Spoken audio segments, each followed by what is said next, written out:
sanção que cabe, como eu já disse, para qualquer situação. E o que é pior, cabe para a situação em que a pessoa não se submete a nenhum exame. Ou seja, ela violou absolutamente, feriu de morte o princípio da presunção de inocência.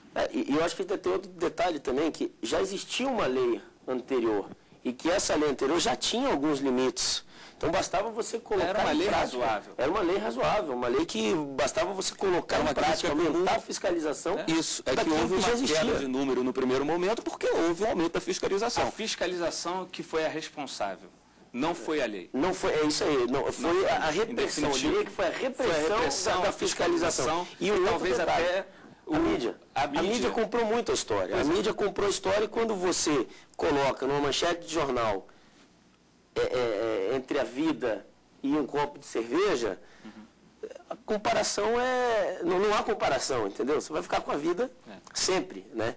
Então, e a mídia colocou muito nesse sentido. Ela foi assim, de altíssimo rigor, por exemplo, quando retirou a possibilidade da aplicação de medidas despenalizadoras, né? Como a transação penal e afins. Agora, traz uma incoerência muito grande, porque, por exemplo, a lesão culposa no trânsito, ela permite uma transação penal. O pagamento de cestas básicas, para que o sujeito não se veja processado, né? Agora, dirigir embriagado, qualquer que seja o limite, 2 taças de vinho, 1 taça de vinho, 2 chupes, qualquer que seja o grau acima do ponto 6 permitido, né? Já conduz a pessoa a responder o processo, ou seja, a pessoa é presa em flagrante, passa por esse vexame, porque por si só um vexame, responde a um processo criminal, não num juizado especial criminal, mas numa vara comum, né? Ou seja, se coloca do lado de criminosos de altíssima periculosidade, ou seja, é totalmente desarrazoado. Mas desproporcional, que você falou anteriormente, que é um princípio, então eu sei, básico do direito. Então, vamos fazer um rápido intervalo, voltamos já já e eu vou lhe perguntar se deve-se ou não assoprar o bafômetro. Voltamos já com o programa Fórum.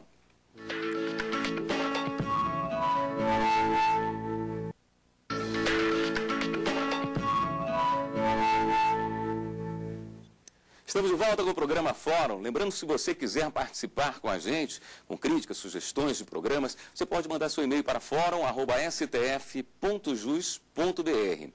Eu acho que uma alternativa, ou pelo menos uma coisa que foi diminuída com o passar dos anos, foram as campanhas educativas, que é uma linha muito boa. Agora nós temos, numa contramão, uma campanha que deseduca quando você tem senadores, quando você tem candidatos à vice-presidência, quando você tem deputados aparecendo, se negando a fazer o teste do bafômetro, dizendo, não, eu tomei apenas meio copo de cerveja, mas na dúvida eu não vou fazer. O exemplo vem de cima, né? Aí eu lhe pergunto, deve-se fazer o teste do bafômetro? Olha, William, sim e não.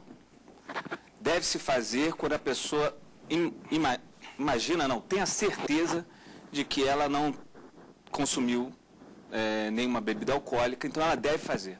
Porque o só fato de se recusar a se submeter ao teste do bafômetro já enseja, e é um absurdo, mas em termos práticos é o que tem acontecido, já enseja toda a punição administrativa. Multa na sua totalidade e a suspensão na sua totalidade. A pessoa não pode pode recorrer. Mas pode recorrer, mas normalmente na prática ela não tem êxito, não. Eu confesso que nunca ouvi falar de um êxito em casos como tais.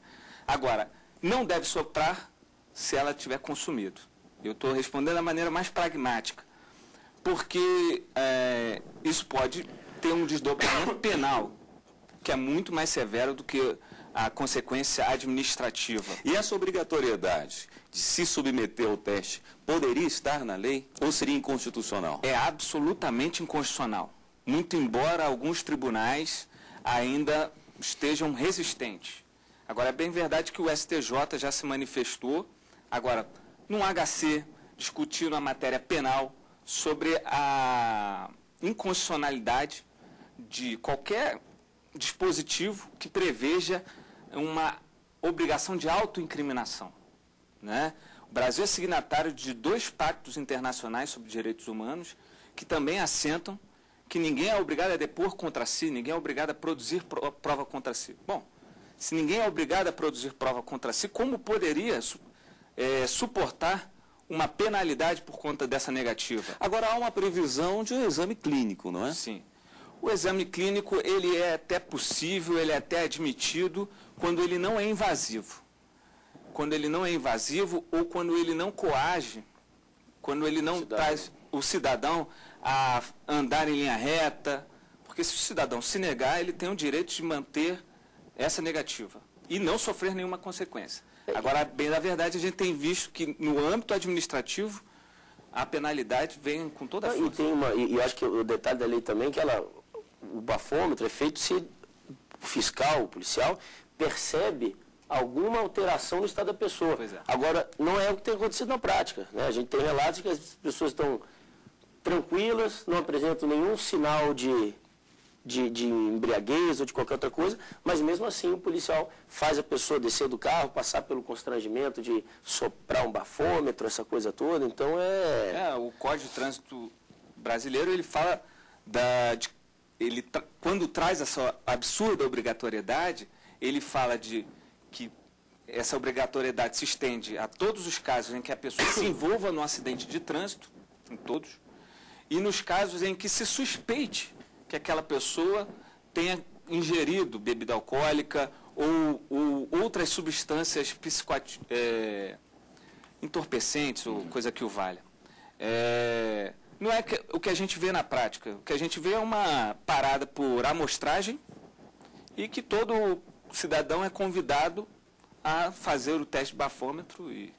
Existem algumas indicações de embriaguez que não dependem de você concordar ou não. Por exemplo, olhos vermelhos, a voz alterada. Isso tem sido aceito nos tribunais? Olha, aí que está o grande erro da lei seca, da lei dita seca. Porque antes da promulgação dessa lei, outras provas eram admitidas, inclusive para responsabilização na esfera criminal. O direito, ele não ele faculta, pelo menos o nosso ordenamento, todas as provas em direito admitidas. Não existe prova taxativa. Olha, para provar que fulano está alcoolizado, só existe essa prova. Não, como regra não. Só que a lei seca, ela trouxe para o tipo penal a exigência de certa quantidade de álcool. Então, como passou a ser uma circunstância do tipo penal, né, o tipo penal só se aperfeiçoa quando se deflagrar aquela quantidade. Então, toda vez que a pessoa se negar a soprar o bafômetro, é impossível a caracterização na esfera criminal. Antes, era possível. Agora, com a lei seca, já não é mais. Então, a pessoa que consumiu muito álcool pode se livrar solta pela simples negativa. Quais foram os critérios obedecidos para se estabelecer esses limites? Eu teria essa informação? São critérios técnicos, né? Inclusive o Ministério, o COTRAN, há uma previsão nesse decreto 6488 de 2008, no sentido de que o Ministério da Saúde formulará uma proposta ao CONTRAN no sentido de disciplinar esses níveis de tolerância, níveis de embriaguez. Mas há quem fale que com menos de 10 décimos de decigrama, ou coisa assim, não existe estado de embriaguez. Então, os 6 decigramas para a gente é ainda uma incógnita. E as fianças? Como são estabelecidas as fianças para quem é surpreendido com mais de 0,6 decigramas? Olha, as fianças, elas obedecem a um regramento geral, né? Agora, o que acontece é que a fiança ela é sempre determinada pela autoridade policial, atenta às condições pessoais né, e circunstâncias não só pessoais, mas como referentes ao fato. Por exemplo, eu acredito que o delegado olhe para a condição financeira e para o fato em si. A pessoa estava muito embriagada, com a voz pastosa, andar trôpego, como você bem falou, olhar vermelho, essas coisas para majorar ou manter a fiança no seu menor patamar. Aceita cartão? Não. E tem um detalhe que eu acho que é importante a gente ressaltar também, que não é bem lei seca, mas é um problema que hoje a gente enfrenta aí nos bares e restaurantes, e vem dessa questão da responsabilidade do consumo do álcool.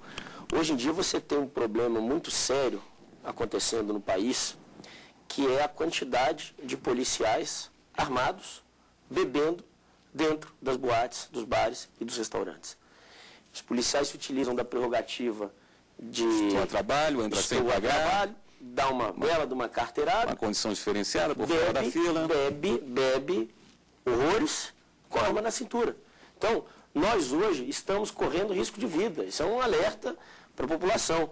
Hoje quem vai para uma boate, para uma festa, está correndo risco de vida. Está correndo risco de vida e risco sério. A gente tem relato aqui em Brasília de festa com mais de 80, ou em bar, em boate, com mais de 80 policiais armados.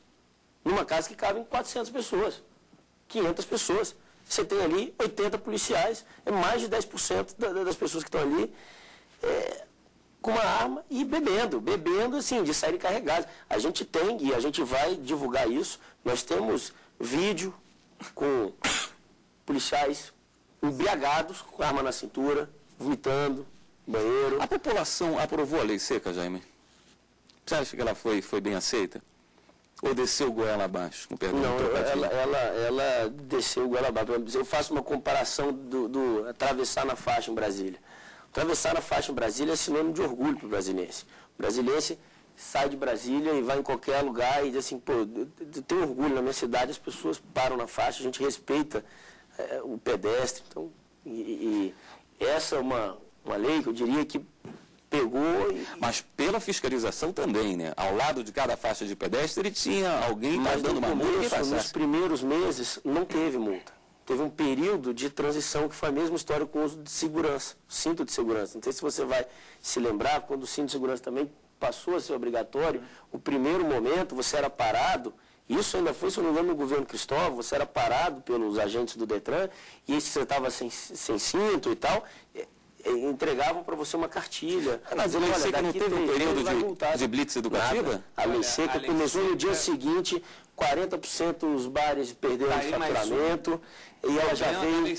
Não me recordava. Não teve período de vacância. Não teve nada, período de vacância é sempre recomendado aquelas leis que vão trazer alta repercussão na sociedade. Não, ela foi feita de uma forma... Para que ela seja digerida. E ela foi feita de uma forma imposta na base da repressão. É um absurdo você colocar blitz na porta de um bar ou de um restaurante, gente. Agora, por que não vai, né, atrás de bandido? Foi colocado que ela ainda estava muito novinha, 3 anos, aprendendo a caminhar, com 10 anos ela estaria bem. Vocês acreditam nisso? Olha, há muito o que se fazer para melhorar essa lei. Isso é sem dúvida. Até o próprio deputado autor da lei seca, ele talvez, que nos deu a entrevista, talvez percebendo que o que a lei seca trouxe foi um passe livre para a impunidade na esfera criminal, porque não soprou o bafômetro, não tem crime. Não tem crime. Verdade é essa. E já há projetos de lei, e não é um, nem são 2. São vários projetos de lei na Câmara dos Deputados no sentido de retificar essas incongruências. Uma delas é retirar do tipo penal a exigência dos 6 decigramas e manter lá a ideia de qualquer teor alcoólico, alguma coisa assim. Acho que eles deviam rever também, considerar pelo menos o mínimo, algo que você possa... O que você acha que seria justo, tranquilo? Vamos pensar em termos de latinha.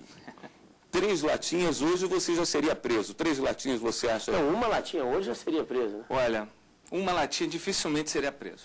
Uma latinha. Mas isso tem muito a ver com a... Eu lembro que eu vi algumas matérias que até